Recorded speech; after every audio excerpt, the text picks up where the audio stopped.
beautiful campus with some amazing supporters. I am thrilled to be back here with all of you today.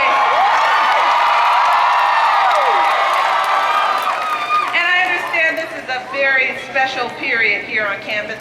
It's homecoming week. So do you guys dress up for homecoming, or is that? No, I've been way out of thank you. I want to send all my love out to the wolf pack.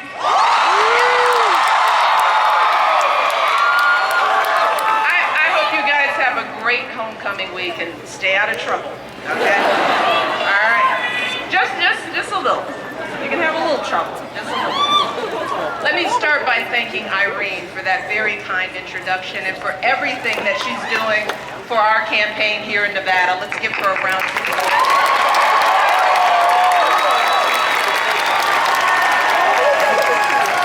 And I want to recognize a couple of people who I know are here, been working hard. Congresswoman Shelley Berkeley, who's joining me here in Nevada. But most of all, wow, I want to thank all of you for being here on this beautiful day. Thank you for being here. I know you all are pretty fired up and ready to go, aren't you? Well, that's good, because let me tell you, I'm feeling pretty fired up and ready to go myself. Because when I get to come out here and talk to you all, I get to do one of my favorite things in the whole wide world, and that is to talk about the man that I have loved and admired since I first met him 23 years ago. And although I have not seen him, thank you! I have not seen my husband today because he's busy getting ready for tonight. I'm about to fly to see him. This is from me to you, honey. Happy 20th anniversary. Something about how when we first met. Let me share a few things. See, back when I first met Barack, he definitely had everything going for him. Okay, ladies? He was handsome, still is. 23 years later, he's still gorgeous. He was what would I take care of him very well. I do my best. He was charming, talented, and very smart. But that is not why I married him. Now this is where I want the fellas to pay attention. What truly made me fall in love with Barack Obama, it was his character. All right, you hear this, fellas? His character. Yeah, I see you because you're taller than everybody else. Character. It was his decency, it was his honesty.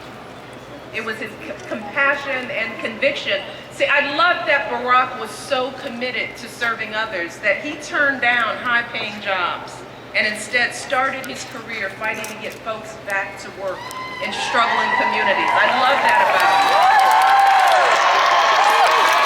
And I also love that Barack was so devoted to his family, especially the women in his life. All right, ladies? You want to see that? I saw the respect he had for his own mother. And I saw how proud he was that she put herself through school while supporting him and his sister as a single mom. I saw the tenderness that he felt for his grandmother. How grateful he was that long after she should have retired, she was still waking up every morning and catching a bus to her job at the community bank, doing her best to support his family. And he watched as she was passed over for promotions, simply because she was a woman. But he also saw how she kept getting up every day, doing that same job year after year without complaint and without regret. And with Barack, I found a real connection, because truly in his life story, I saw so much of my own. Growing up on the south side of Chicago, I watched my father. We got a few South Siders here? Shut down! That's good, you're a long way from home, but it's warmer. but let me tell you, I watched my own father make that similar uncomplaining journey every day to his job at the city water plant. And I saw how my father carried himself with that same dignity, you know, that same pride he had in being able to provide for his family. You know, that same hope that his kids would one day have opportunities he never dreamed of. And let me tell you, how many of us here have people just like that in their lives? Like so many families in this country. See, our families weren't asking for much. They didn't want much. You know, they didn't begrudge anyone else's success. You know, they didn't mind if others had much more than they did. In fact, they admired it. That's why they pushed us. That's why you're all here. But they simply believed in that fundamental American promise that even if you don't start out with much, in America, if you work hard and if you do what you're supposed to do, then you should be able to provide a decent life for yourself and an even better life for your kids and grandkids. And they also believed that when you worked hard, you know, when you've done well and you finally walk through that doorway of opportunity, you don't slam it shut behind you. You reach back and you give other folks the same chances that help you.